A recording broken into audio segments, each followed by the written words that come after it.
This tutorial has been requested approximately 900 billion times, and today's the day. We're gonna make a fidget quilt. It's gonna be fun.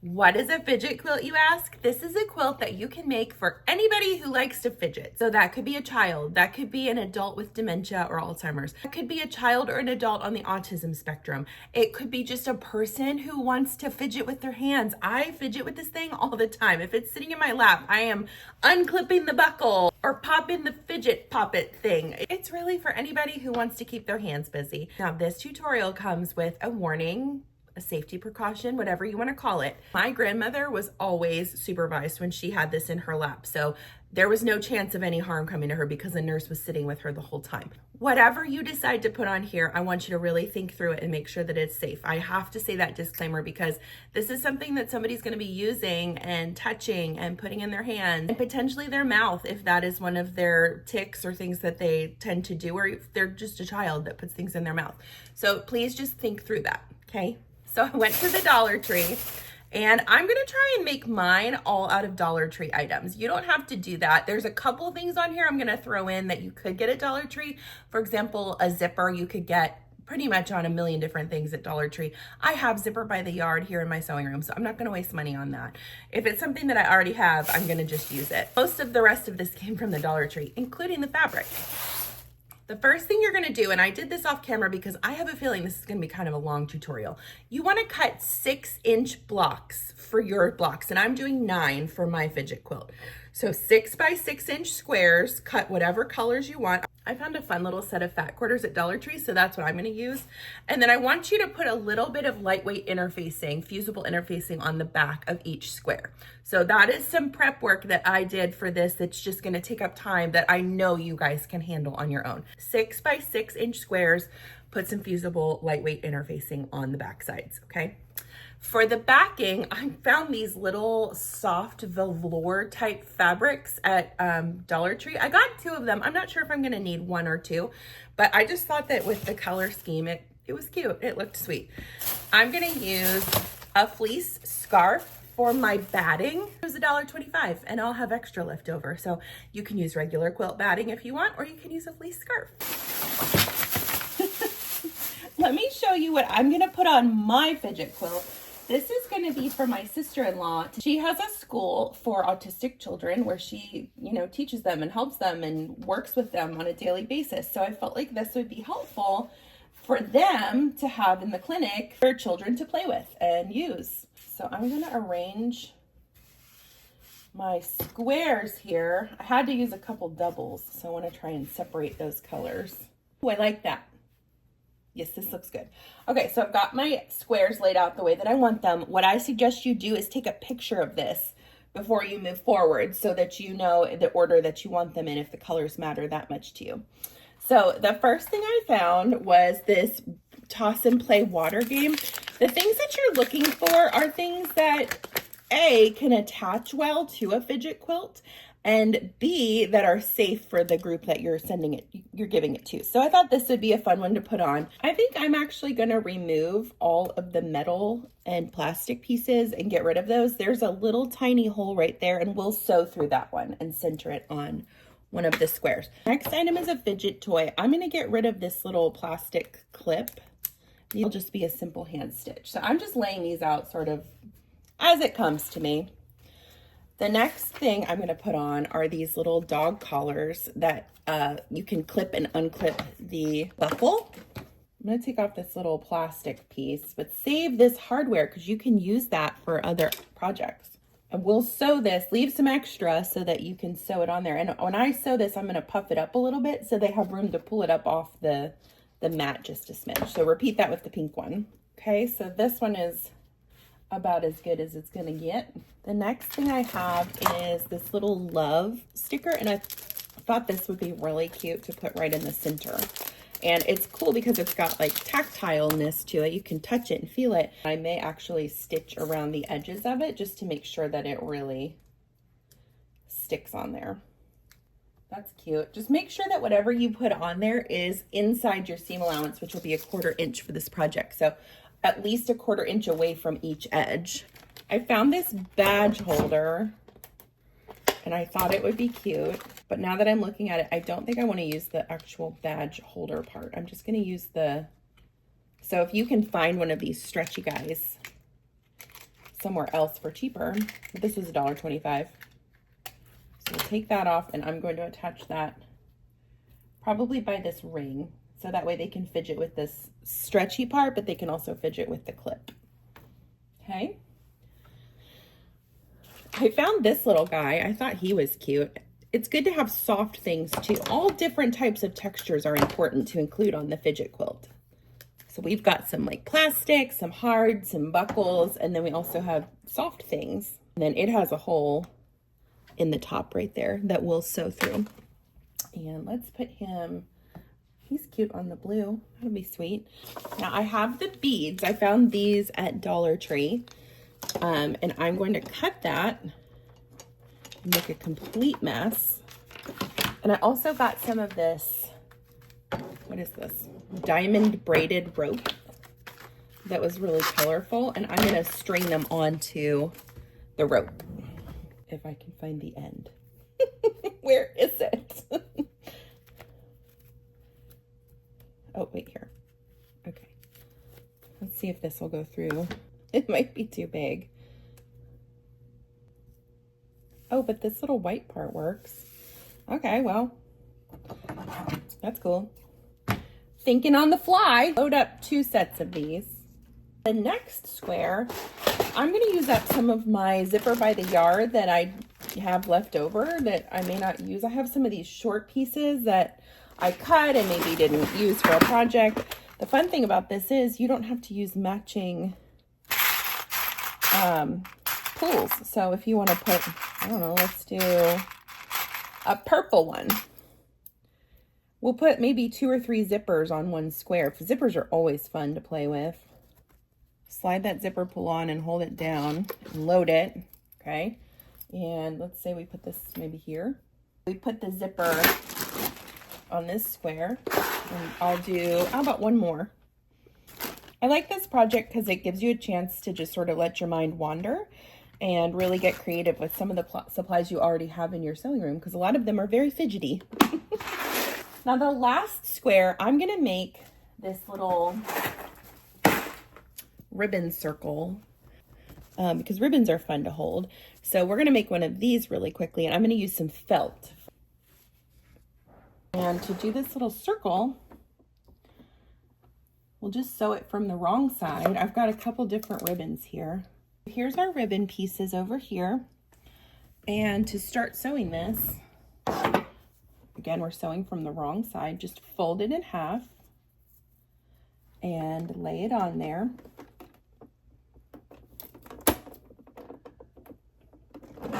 I'm sewing about 1/4 inch away from the edge. And when you get to the end, before you keep going, slide the next one in. You can even lift your presser foot to get it in there.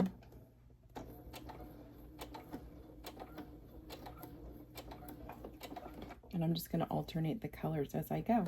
Okay, so work your way around on that circle, and then I'll show you how to attach it to the quilt. To finish up this little circle, once you create it, you can grab your machine sewn button foot, put that on your machine, and or you can hand sew this, and we're going to add a little button to the middle of our circle here. I really like that big button though.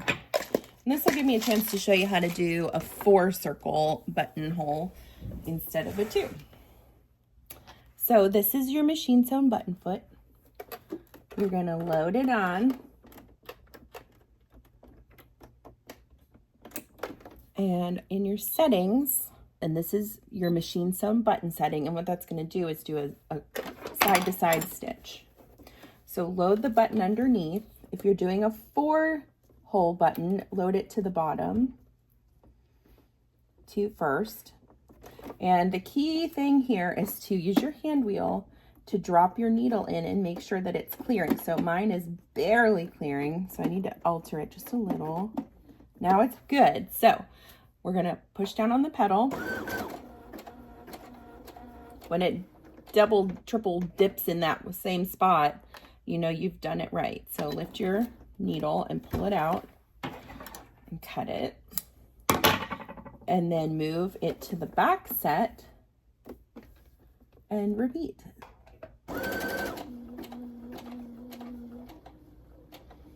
Great. Raise that presser foot. And you just sewed a button on using your sewing machine. It's pretty fun. So I'm going to trim these little threads right here.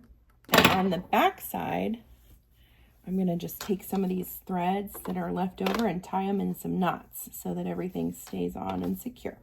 Switch your presser foot back to your regular foot. Mine's the J foot for this machine. Buttons can go away, and grab the actual quilt block that you're going to put it on now, center it, and sew around that circle of stitches that you made. You're just turning the fabric as you go. It doesn't have to be perfect. When you reach the start again, back stitch and cut your thread. And look, you've created your first fidget quilt block. Yay! All right, let's move on. So the next one I'm going to tackle is this love sticker. This is stuck now, but it's not stuck. So what I'm going to do is sew right into it. You can change your thread color if you want.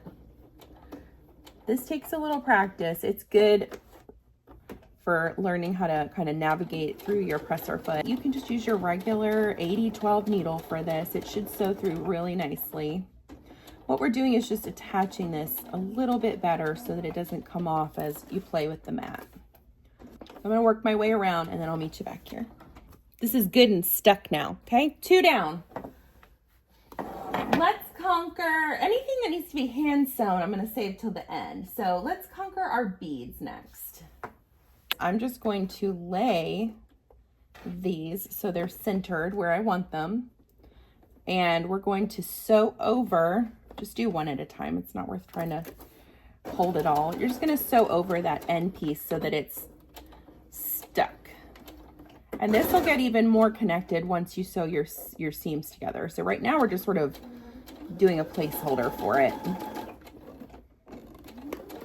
Make sure it's within your 1/4 inch seam allowance for your quilt so that it doesn't, those stitches ideally don't show. Awesome. 3 down. Okay, perfect.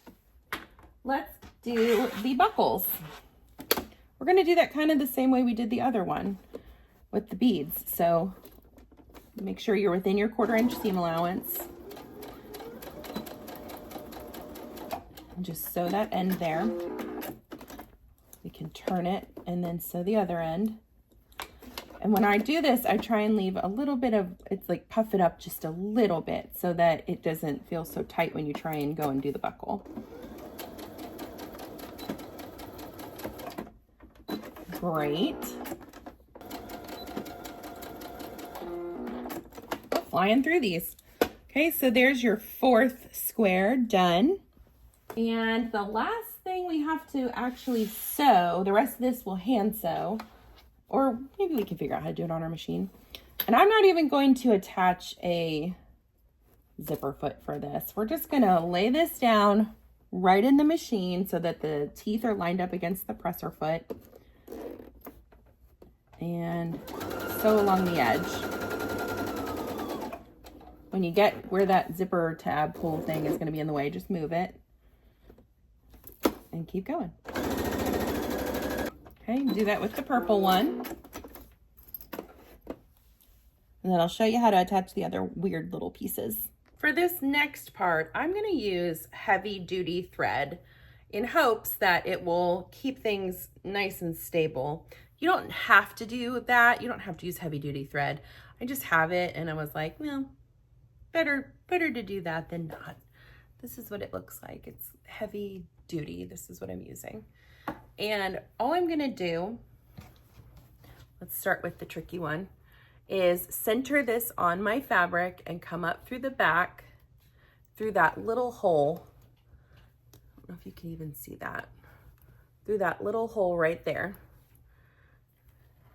And go back down. And repeat that 11 billion times. trying to keep it centered the whole time. So the reason I asked you to put interfacing on the back of these pieces of fabric is so that it will strengthen that fabric a little bit, so that if it does get yanked on, it's got a little bit more to be able to be pulled on. You can do this as many times as you want. Okay, I did 5 pulls. That's nice and tight. So I'm gonna go on the back here and just make a little loop and tie a knot. Okay, so he's attached now. This is the heaviest thing I've probably put on a fidget quilt, so I don't know how well it's gonna go. But better I try it than you, right? So let me see if I have enough of what's left of my thread here to sew this little fuzzy guy on as well. So I'm gonna center it as best I can, staying away from my seam allowances. Now, realistically, some of this stuff may get ripped off. You live and you learn. So if that happens, you can sew something else on, you can leave it blank. It really is fine. I think I hesitated making this tutorial for a while because I didn't know how it would be received. Some people, you know, get real ugly in the comments about, well, you're not thinking about people's safety. Trust me when I say I am. And that's why I gave that disclaimer at the beginning. If this is not something that your child or your parent or whoever you're giving this to it can handle, then don't put it on there. It's common sense. But I do think fidget quilts are helpful and have a place for sure in people's development and in their healing. So that's why I'm making it. I am going to attach this the same way. So I'm just gonna, and I may get rid of this metal thing. I think I might get rid of this metal bar. I'm just gonna sew through this little silicone loop, same as I did the other one.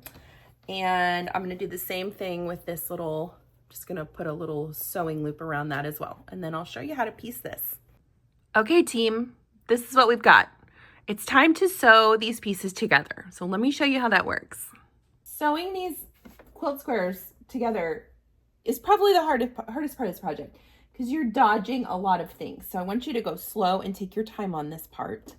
And we're just gonna take the first 2 squares. I'm flipping this over and I'm not focused on all this other stuff hanging here. What I'm focused on is getting these 2 edges straight. And that's what I want you to think about. Lay it in your machine and at 1/4 of an inch. And I do want you to back stitch on this. Some quilters have thoughts about back stitching. These are heavy squares, some of them, and those stitches could rip out very easily. So I would prefer that you back stitch it and keep things from shifting during flight. Okay, so back stitch. And then I'm gonna flip my next piece over and sew that one. This quilt actually does, believe it or not, come together pretty quickly. It doesn't take long to attach those things. I think deciding what you're going to put on it probably takes the most time. And you, again, would be surprised of all of the things you have in your sewing room right now that could potentially be great on a fidget quilt. Okay, I flipped my last one. This is the one with the beads, so just push those beads out of the way. And sew this one together. I'm gonna go, you can just do this piece by piece too. You don't have to chain stitch it, especially if it's your first quilt. Just focus on one set of pieces at a time. That's okay. Realign this. The weight of those beads is throwing off my alignment a little bit. So if you want to clip it, you can too. I think I've got it this time. Okay. Ooh, we're making a quilt. Look at us. All right, lay those pieces back open. And just for the sake of this project, I'm gonna just clip these apart. I shouldn't have chain stitched them. That was not necessary. So for this next one, lay this guy down, move that out of the way, and line up your edges. Your edges are what you're looking at here. Don't pay attention to anything else. Just make sure your edges are straight and that nothing is in your sewing path for those stitches. Look, we got a row. It's coming together. This is really a testament of being the boss of the fabric. Don't let it boss you around, because it's gonna try and you're gonna say, no ma'am, get back in line. Oh, I'm getting excited now. Look at that, that's cute. Cool. Oh, this one's going to be tricky. Save the best for last. Again, all I'm doing is focusing on my lines, my sides of my square. And if that means a centimeter at a time, that means a centimeter at a time. Sew and then stop, realign, straighten everything out for the next couple centimeters, and keep doing that the whole way down. And that's perfect. Lovely. See that? We've got our rows done. Now we need to sew them together. So we're going to flip this down and match these seams up and clip them so they're nested. So one seam is going up and one seam is going down. That'll help you get a nice accurate cross section of your seams. Pull it down, clip it again. Look at you making a quilt, you quilting wizard. I'm so proud of you. Think of all the people that are going to enjoy this quilt that you're working so hard on. You should be very proud of yourself because you're doing something nice for somebody. We need more of that, y'all. Get all these big plastic pieces out of the way. This quilt is a little obnoxious, but it is going to turn out great. Yeah, it's looking good. All right, flip this one up. Make sure everything's shaken all down out of the way. And nest those seams and sew this one again. And then we're like halfway done, y'all. Look what you made. Look at that. You should be so proud of yourself. Good job. All right. I'm going to trim up these little sections that are hanging off the edge here. And the next thing that we want to do, I'll probably trim these too. Get rid of any of that bulk. The next thing I'm going to do is figure out, we need to measure how big this is. I'm not going to press this because there's too much stuff on here that might melt, and it's really going to be fine. So just finger press it down. Let's see, we've got 16.5 inches this way. It should be the same. Yeah, 16.5 inches that way. So what I want is ideally, and if this is 16.5 inches, I want my batting to be a little bit bigger because you lose some of that square footage when you go to quilt things and like sew stitches on the whole sandwich. So what I'm going to do is open up this fleece blanket or scarf or whatever. These are great for batting. I've used these for batting in quite a few projects. Cut it a little bigger than the sides of yours, so like 2 inches wider than what you got. And then lay the second piece on and cut that the same size. What you're going to do is sew these right along the seam to create a nice large piece of batting. We're making Franken batting. That's what it's called when you piece all your batting pieces together, because we are, as quilters, do not like to waste anything. So that's why our sewing rooms are usually a complete disaster. It's because we know where the supplies are and what we need, and we will remember in that moment, oh, I had that 9-inch piece of batting and I stuffed it in the, shelf with my cross stitch. We know where things are. Don't question our organization. We do have a seam now in the middle. Who cares? It's fine. The next thing we need to do is figure out how big our backing piece is, because we may have to Franken batting the backing too. I just thought this was cute. You could use regular, like if you wanted something that was the actual size, just get a piece of fabric that's the right size.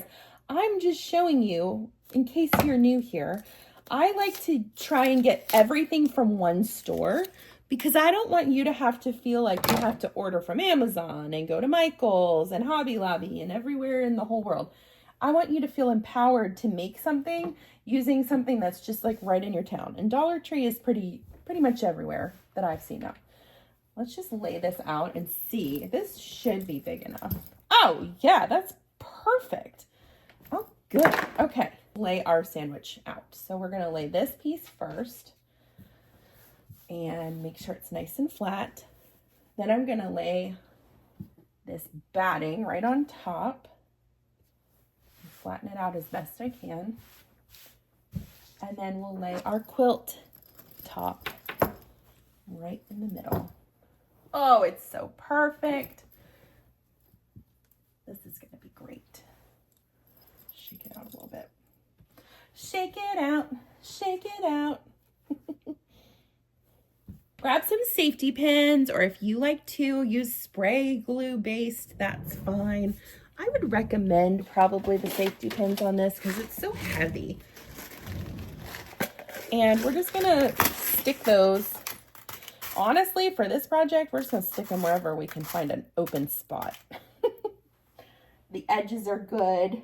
Go through all of your layers and get all that pinned up. We are all pinned up. Everything is sandwiched together. It's time to quilt this. And we're gonna quilt this sort of in a like, just quilt as you go, figure it out, dodge issues as they arise. I'm hoping to do a sewn line on every side of every seam on this project. So by that, I mean, let's start here. And I'm gonna sew 1/8 of an inch to the left of this line.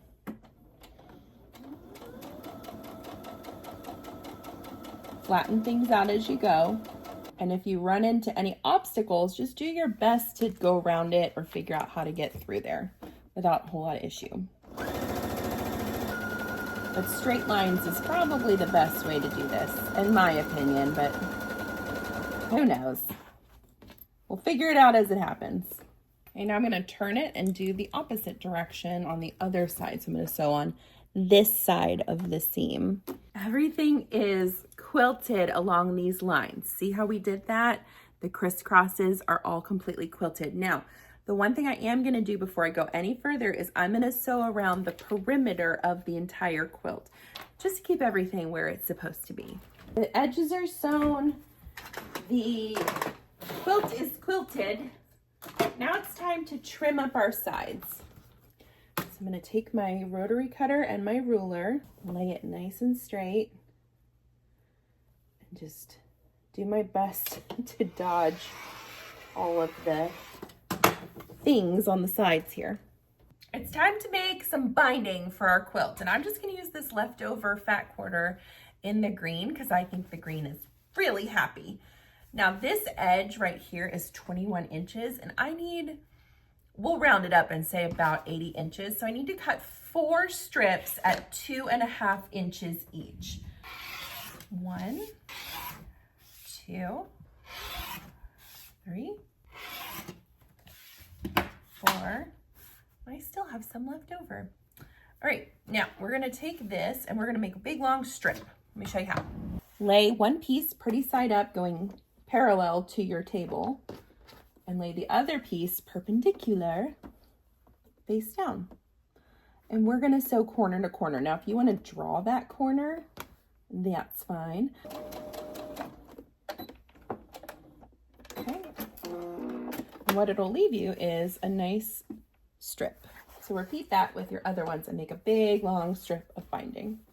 Once you have the big long strip, trim off those seam allowances, the little triangle pieces, down to about 1/4 inch. It doesn't hurt to press out that little seam area, just make it flat, and then fold it so the wrong sides are touching, and just fold it along lengthwise and press the whole thing.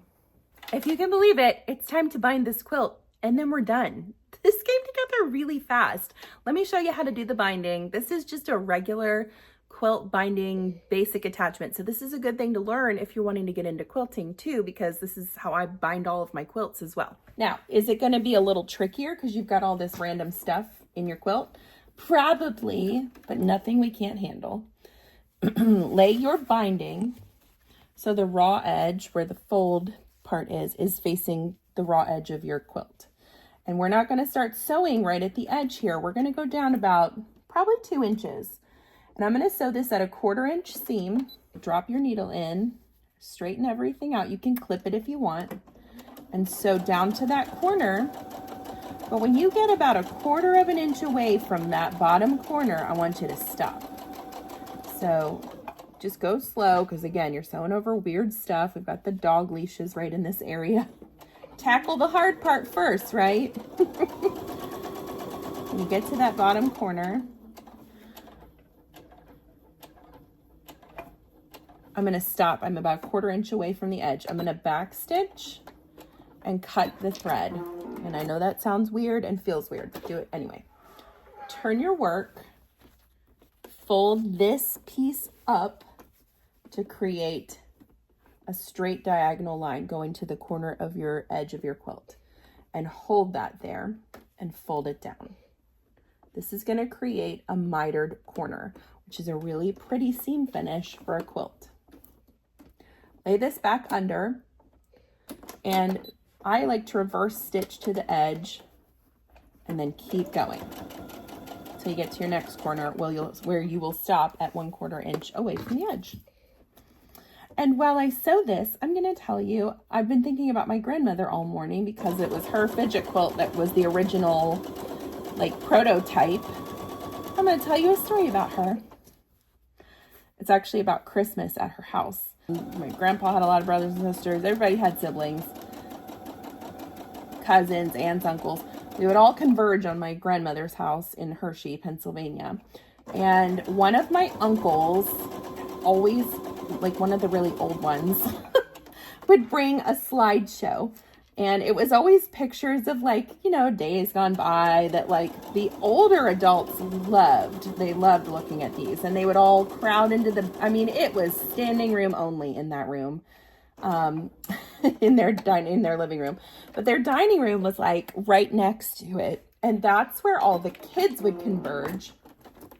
We were supposed to be sitting and watching the slideshow, but our parents were pretty, like, okay, we get it. You don't want to watch this. I'm pretty sure our parents didn't want to watch it either. But anyway, we would all start disappearing, all the cousins and the grandkids and stuff. We would all start climbing under her huge dining room table one by one and hiding behind the tablecloth where nobody could see us. And all you could see every once in a while, my mom would tell me, is like somebody's hand reach up and grab like the gumball tree or the, you know, the gummy tree or whatever, or, you know, the cookie plate. And it just, the dessert table would start to disappear because we were all sitting under the table together, my cousins and I as kids, and pulling all the desserts under so we didn't have to watch the slideshow. And nobody ever yelled at us. They were cool with it. I loved her house. She had just the perfect quintessential grandma's house. Like, there was old stuff there and VHS tapes. There was Shirley Temple on them, and we would go and watch videos when my parents needed them to watch us. And her basement was scary, just like any other grandparent's basement. But I'm sure it was chock full of cool treasures. I don't know. I just have a lot of happy memories from her house. Their house also had this like smell of Constant Comment tea, butterscotch candies, and love. I don't know. But one time I was somewhere, I forget where I was, but I caught like a whiff that smelled just like her house. And isn't it funny how your sensory glands know those smells? They're like embedded into your memory. And I immediately was like, oh my gosh, that smells like Grammy's house. Family is special, and I just am really grateful. I had so much time with my grandparents. Each and every one of them was a wonderful person. I've told tons of stories about my other grandma who I got my machines from. But Grammy on my dad's side, she was really special and unique. And to finish off this long diatribe, she always would tell me, even after her memory was gone, she would say, life is what you make of it. And it was such a simple phrase, but it really is true. Like, it's up to us. It's my job to make sure that I do everything I want in this life and do my best to love on people and share my, sewing knowledge with whoever wants to learn it. Anything that I can put out in this world that's good, I'm going to try and do it with my time that I have here. So she was right. Life is what you make of it. And I'm really trying to make something of mine, Grammy. I hope that you're smiling on me and proud of what I've done. So we are getting close to the edge here of finishing up this binding. We're sewing this last little line here, and I'm about to meet up with my original line of stitches. And that tab that we left there, this is where that's going to come into play. So I've got overlapping pieces now, and that's a good thing.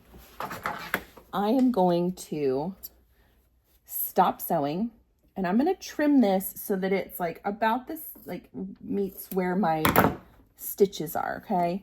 And what I want to do is, you can cut your thread if you want to at this point and like lift everything out. I usually just leave it there. And I will fold this end down to create a finished edge to my binding. Press it with my fingers, and then I will lay this piece down in there, okay? Lay that piece down into the binding and straighten everything out. Lower your presser foot and just keep sewing. So now you're making it sort of as seamless as you can with what you're working with. And finish up that section. Try not to get any bubbles in it if you can. Back stitch at the end. And now you've attached your binding to the front. Good job. Now, ideally, you would take this to the ironing board and you can press it down like so that it lays flat. But because I have so much stuff that could potentially melt in this area, I'm not going to risk it. So what I'm going to do instead is just finger press this down, this seam right here on the front with my fingers. And I'll use some clips to fold it over so it covers the back edge and just clip it the whole way around. When I get to that mitered corner, I'm going to fold my piece down and clip. And then right here, you're going to let it go up like this and then fold it down so that it creates a lovely little matched crease. Isn't that pretty? And then it looks nice from the front too. This is all clipped together. Let me get a needle and thread. I can't believe how fast this came together. Honestly, I plotted out like 5 hours for this tutorial, and I think it's been an hour and a half, which is crazy. I'm going to take my needle and come up through this little area. So I'm just grabbing onto a few threads. Tuck that tail in, get rid of it. And I tend to fold this down over my finger because I feel like the arc gives me a good taut area to sew. And I'm going to come up about 1/4 inch away and see how that just naturally disappears. That's why I love hand sewing my binding so much. I want to make that as invisible as possible. So the keys here are coming up every 1/4 inch, grabbing just a couple of those threads from your fabric and going back down. The other trick is to make sure you're not going through the front area. So you're only going very shallow with your stitch through that fabric. And you're going to work your way across. And that's really it. So I'm going to keep hand sewing. I will show you when I get to one of those mitered corners really quickly how I navigate that. But then once we finish hand sewing, we're done. All right, we're at the mitered corner and I'm right here with my stitch, right to the right of it. I'm going to go down and up right through this bottom corner. And this is extra and you don't have to do this, but it bothers me that this is not secure. So what I'm gonna do is go down and up just a little bit, like 1/4 inch on this diagonal. The same way that I was doing it before. I'm just going up that diagonal now to make sure that it is secured to the quilt.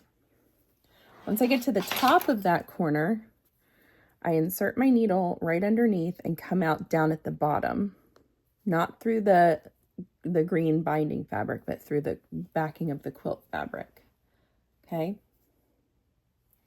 And then once I've done that, I can just keep going on my way. The fidget quilt is done. Isn't it cute? I'm really excited about how this turned out. It was really easy to sew. The backing turned out beautifully. This is a great beginner-friendly project if you're feeling a little adventurous. You're getting good practice working with different types of materials. You're going through the basics of making an actual quilt, including the batting, the quilt sandwich, the binding, everything on a very tiny scale. And also you can donate this and help somebody, which I think is nice. I can't wait to see what you all come up with your own fidget quilts. And I also can't wait to find out who you give them to. Thank you so much for following along today. I'm Chelsea with She Sews Seams. Make sure to subscribe to my channel to stay up to date on all of my upcoming content. I'll see you next time.